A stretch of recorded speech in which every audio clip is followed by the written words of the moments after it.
Ya, bismillahirrahmanirrahim. Kita mulai. Kita bahas tentang teks dulu sebelum teks yang lebih spesifik tentang teks laporan hasil observasi atau biasa disebutnya LHO ya. Oke. Ketika mendengar kata teks, apa yang terbayang dalam kepala kalian? Teks itu paragraf, tulisan gitu ya. Padahal yang namanya teks itu belum tentu selalu berupa tulisan.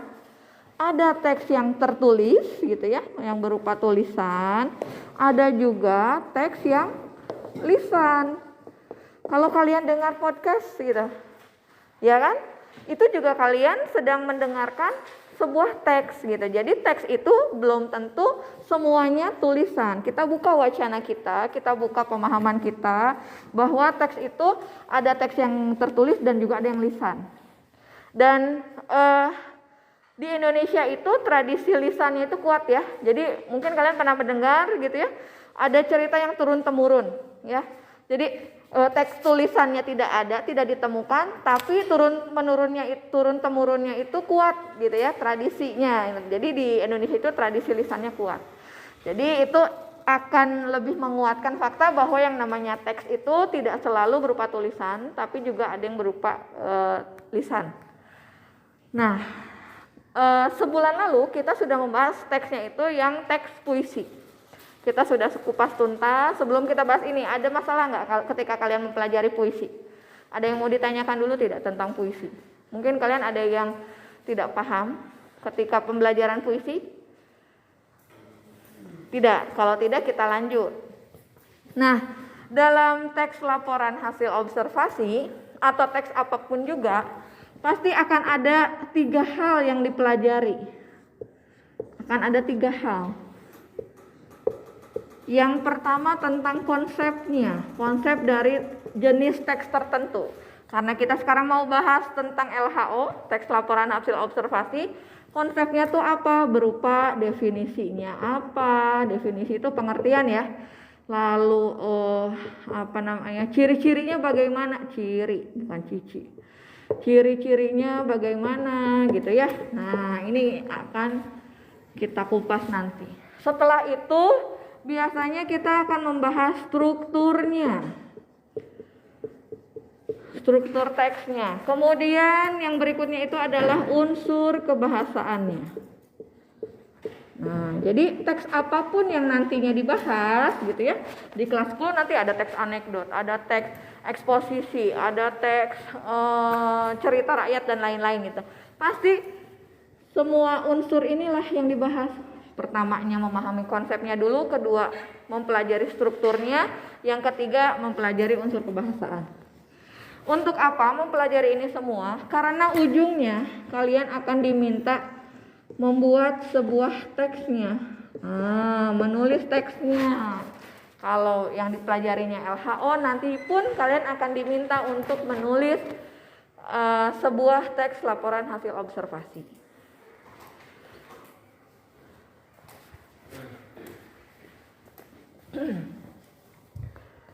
Ada yang pernah dengar kata observasi? Apa observasi ini? Atau mungkin dulu di SMP pernah dipelajari tentang teks observasi? Pernah.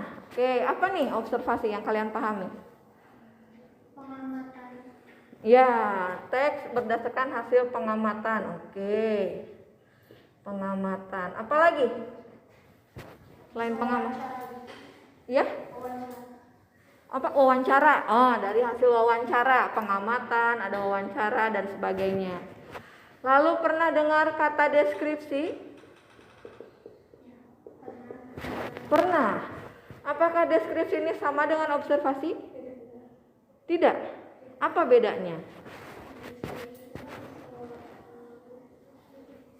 Siapa? So, boleh. Jangan takut salah ya, karena dalam belajar itu adalah sebuah proses.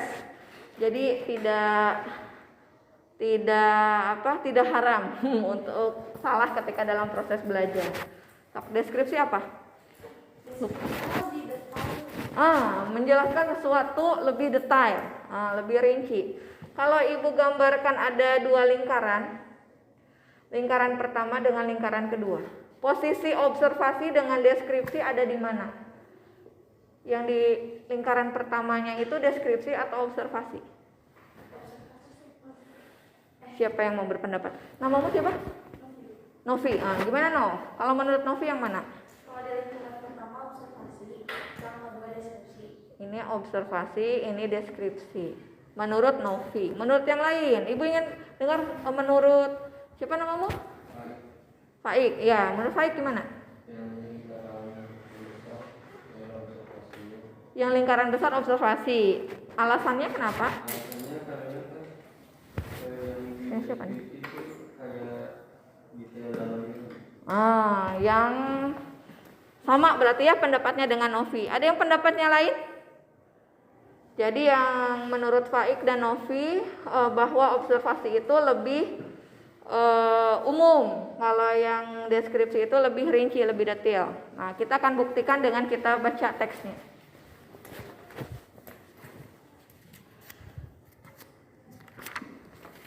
Kita buka teksnya.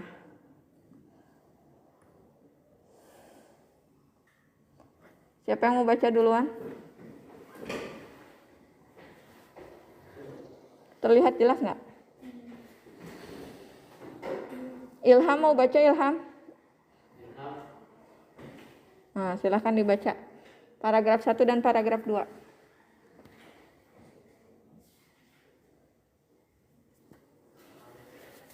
Ilham tuh yang mana ya? Lupa lagi. Ilham. Silahkan Ilham. Teman-teman, kali ini saya menggunakan observasi yang telah dilakukan beberapa waktu. Teknik yang diobservasi adalah dalam anggrek. Pertama adalah menggunakan informasi terkait dengan dalam anggrek. Dalam anggrek atau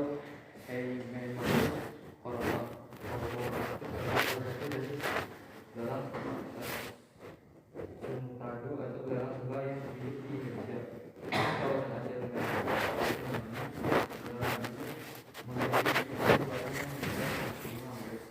Ada bagian itu yang menjadi kehidupan dalam anggrek yang terdiri dari bagian tubuh, makanan dan bagiannya. Bagian tubuh dalam anggrek terdiri atas kepala, thorax, dan abdomen. Di bagian kepala terdapat mata, majemuk, mulut, dan dua buah antena seperti ini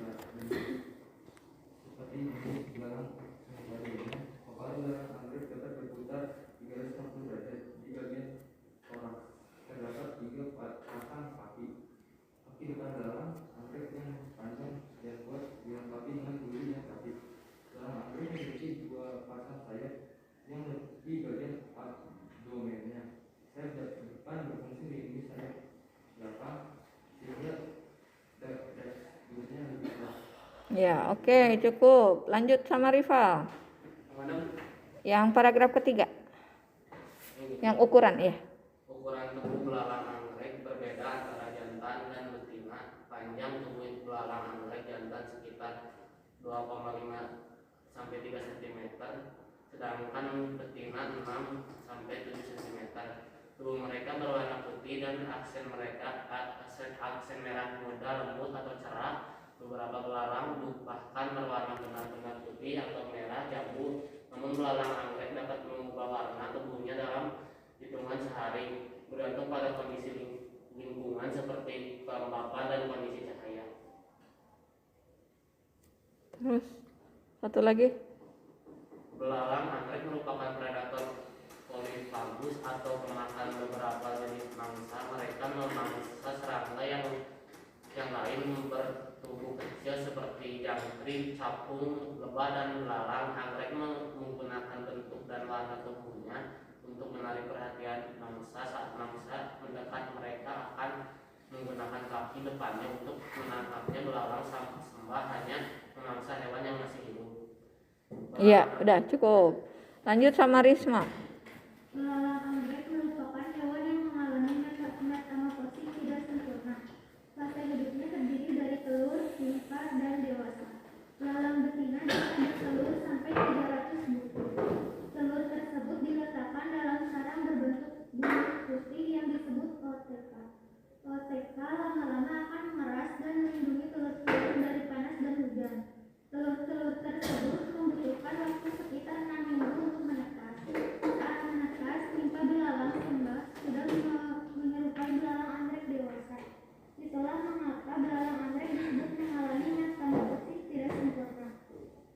Lanjut sampai akhir. Penutup, saya akan menyampaikan manfaat belalang anggrek. Belalang anggrek berguna bagi manusia untuk membasmi hama berupa serangga. Karena keindahannya, belalang anggrek juga dijadikan peliharaan. Demikian laporan hasil observasi saya. Terima kasih atas perhatian teman-teman semua. Iya, oke. Jadi kalian sudah bisa menangkap informasi yang disampaikan di sini. Objeknya apa? Belalang anggrek. Iya. Kalau kalian yang memegang buku biru, kalau di situ ada temanya tema wayang ya. Nah, ini hanya beda tema aja, beda tema teks. Tapi intinya ini adalah contoh dari teks observasi. Kalau begitu, apa jawaban untuk ini? Yang lebih global itu teks observasi atau teks deskripsi? Yang lebih global posisinya? Observasi atau deskripsi? Tadi ini secara keseluruhan berupa teks apa? Observasi. Apakah di dalamnya ada teks deskripsi? Ada. Jadi yang lebih global itu observasi atau deskripsi? Observasi. Betul. Jadi yang nomor 2 ini adalah teks observasi. Yang ini adalah deskripsi. Jadi betul jawaban dari Novi dan Faik itu betul. Jadi teks observasi itu sifatnya lebih global. Kenapa global? Karena dia menjelaskan tentang belalang anggrek itu mulai dari awal ya. Belalang anggrek itu adalah apa gitu ya, ada nama latinnya gitu ya, didefinisikan. Kemudian dijelaskan bagian tubuhnya, warna tubuhnya, dia jenis hewan apa gitu ya, itu dijelaskan secara. Adapun penjelasan-penjelasannya itu berupa deskripsi. Jadi kalau gitu deskripsi itu adalah bagian dari teks observasi.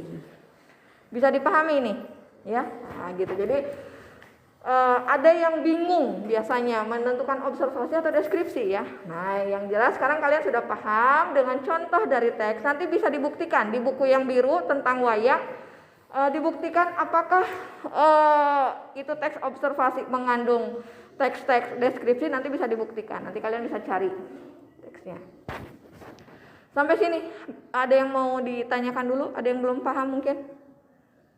Tidak? Oke. Faik ngantuk, mau cuci muka dulu? Boleh sok, cuci muka dulu biar nggak ngantuk. Ya. Terus setelah kita tahu sebuah contoh teks observasi, kita akan telaah karena ada bagian-bagian. Nah, ini kan kita sudah tahu nih. Definisinya sudah tahu ya, adalah teks yang dibuat berdasarkan hasil pengamatan. Tadinya ibu aja nggak tahu apa yang namanya belalang anggrek. Dengan kita membaca hasil pengamatan si penulis, kita jadi tahu, oh digambarkanlah belalang anggrek itu ciri-ciri fisiknya, terus dia hidupnya seperti apa, ya gitu kategorinya gitu kan. Nah, dengan itu kita jadi tahu, oh bahwa teks hasil observasi itu adalah teks berdasarkan hasil pengamatan. Nah, ini yang mengamatinya si penulis, kita tinggal baca. Setelah itu kita akan menentukan strukturnya. Kira-kira ada apa aja? Bisa dilihat di sini. Nih, ada 3 bagian pokok dalam sebuah teks observasi. Nih, ada 3 bagian. Lihat jelas nggak nih? Bagian pertama yaitu ada struktur yang namanya pernyataan umum. Nah, pernyataan umum ini apa katanya di situ? Nah, struktur teks laporan hasil observasi. Yang pertama itu ada pernyataan. Pernyataan umum ini apa? Berisi pembuka. Iya. Di situ pernyataan umum atau klasifikasi ya. Adalah pembuka katanya. Yang namanya pembuka atau pengantar itu posisinya ada di mana? Di awal, tengah atau akhir? Ini posisinya pasti ada di awal. Berarti ada di paragraf keberapa? Paragraf pertama. Terus bagian yang keduanya ada apa lagi katanya tuh? Iya, deskripsi bagian itu apa? penjelasan terkait mengenai objek. Deskripsi bagian itu penjelasan detail tentang objek. Di sini ada tidak penjelasan tadi penjelasan detailnya apa aja? Penjelasan bagian tubuh. Betul. Tadi kan mulai dari paragraf berapa tuh? Paragraf kedua. Ada torak, kepala, abdomen gitu ya. Nah, terus bentuknya di paragraf ketiga, terus paragraf mana lagi? Betul. Paham ya? Terus bagian ketiganya itu ada ini tadi rinciannya ya. Rincian. Terus bagian ketiganya itu berupa manfaat yang ujungnya menjadi sebuah kesimpulan. Yang namanya kesimpulan itu selalu adanya di mana? Adanya di bagian akhir. Betul tidak kita lihat dalam teks? Ada di akhir nggak? Ada manfaatnya tidak? Si belalangnya. Ada ya? Ada di paragraf keberapa nih? Terakhir. Iya. Oke. Bisa dipahami ya? Nah, di sini ada jawabannya bahwa pernyataan umum ada di paragraf pertama. Alasannya nih bisa dibaca. Terus deskripsi bagian ada di paragraf kedua sampai kelima. Nah, ini juga ada penjelasannya. Kemudian deskripsi manfaat itu juga ada di paragraf ke-6. Sampai sini bisa dipahami? Oke. Nanti kalian bisa baca lagi teks Tonggeret. Lalu apakah strukturnya sama ya? Atau teks yang ada di buku yang wayang, apakah strukturnya sama atau tidak? Jadi berlaku umum nggak nih strukturnya gitu ya? Bisa sambil nanti dicari. Berikutnya karena tadi kalau kita berbicara definisi sudah ciri-cirinya bahwa teks observasi ini sifatnya itu ilmiah. Karena sifatnya ilmiah, di sini banyak digunakan istilah-istilah atau dulu mungkin di SMP pernah dengar kata kajian. Kata kajian itu apa? Ini nggak bisa digeser. Kata kajian, ada kata kajian versusnya kata populer ya. Kata populer. Kalau kata kajian itu ini berbicara di bidang apa nih? Tentang Tonggeret, tentang belalang anggrek, tentang kunang-kunang. Bidang apa? Bidang, ya ilmiahnya bidang apa? IPA ya. IPA-nya biologi ya, lebih tepatnya ya. Di bidang biologi. Nah, jadi istilah-istilah yang digunakan, contoh yang ada di buku BSI ini mah bidangnya bidang biologi. Nah, di bidang biologi tadi ada penggunaan istilah, ada kata torak, ada abdomen, itu kan khas ya. Nah, berbeda dengan kata-kata populer. Kalau kata populer itu kata-kata yang sering digunakan sudah umum gitu, yang sering digunakan. Tapi kalau kata kajian ini khusus spesifik dalam bidang tertentu. Kalau yang di buku biru itu tentang wayang. Wayang itu berarti kaitannya dengan bidang apa? Seni, bisa budaya gitu ya, bisa gitu. Ada bidang seni budaya misalnya dan lain-lain. Nah, nanti Ibu akan minta kalian cari 10 istilah, boleh dari sumber buku biru, boleh juga sumbernya dari buku ini, buku BSE.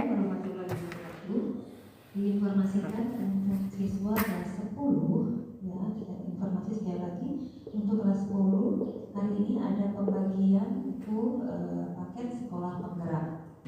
Tapi pembagiannya itu akan dilakukan di perpustakaan dengan skema bergiliran per sesi ya.